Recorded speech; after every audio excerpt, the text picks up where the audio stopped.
Assalamualaikum warahmatullahi wabarakatuh. Halo semuanya, perkenalkan nama saya Andisa Murtia Dewi dengan NIM 167 kelas D.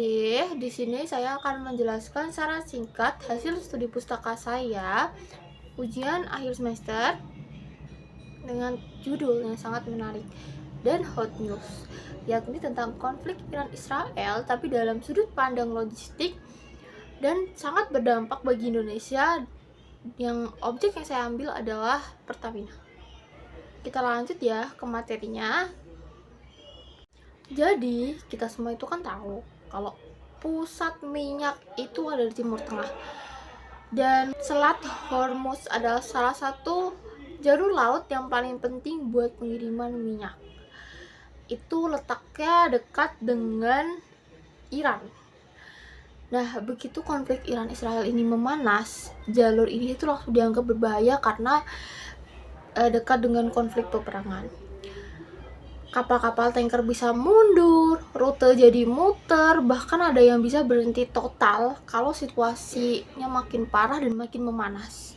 Indonesia ini termasuk negara yang sangat berdampak loh. Kok bisa? Soalnya sebagian besar minyak mentah kita itu diimpor dari Timur Tengah dan diolah di kilang-kilang Pertamina kayak di Cilacap, Balikpapan, dan lain-lain. Kalau pengiriman terganggu, pasokan BBM bisa telat masuk, ya. Dan itu nyambung ke semua lini dari transportasi, industri, sampai masyarakat umum seperti kita. Nah, di laporan ini saya ingin membahas beberapa dampaknya. Seperti yang pertama nih, biaya pengiriman naik karena kapal harus muter jalurnya.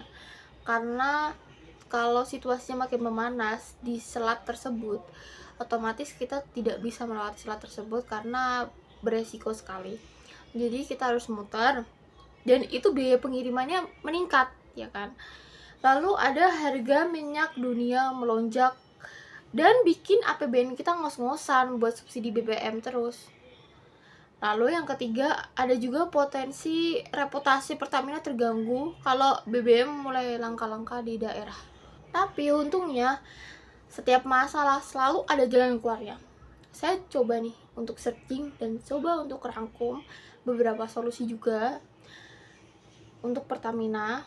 Nah, yang pertama ini Pertamina bisa mulai cari sumber minyak dari negara lain, tidak bergantung daerah di Timur Tengah. Lalu kita juga harus memperkuat cadangan energi nasional, jadi ada stok kalau terjadi krisis. Lalu ada digitalisasi logistik juga penting banget, karena ketika distribusi kita bisa memantau secara real time keadaan di kapal tersebut atau di tanker tersebut, ya kan. Dan yang gak kalah penting adalah kita butuh armada laut sendiri, jadi gak bergantung penuh ke kapal asing. Nah, yang menarik lagi nih, dan yang sudah saya masukin ke laporan saya adalah soal energi terbarukan.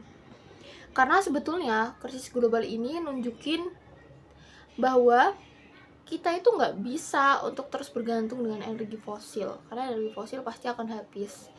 Kita harus mulai serius bangun energi alternatif di dalam negeri. Kesimpulannya adalah konflik Iran-Israel ini bukan cuma tentang soal politik di Timur Tengah, tapi bisa ngaruh ke logistik dan energi di Indonesia. Dan kalau nggak dipersiapkan dari sekarang, dampaknya bisa luas dan bisa serius banget. Itu aja penjelasan dari saya. Terima kasih sudah mendengarkan, semoga bermanfaat. Sampai jumpa. Assalamualaikum warahmatullahi wabarakatuh.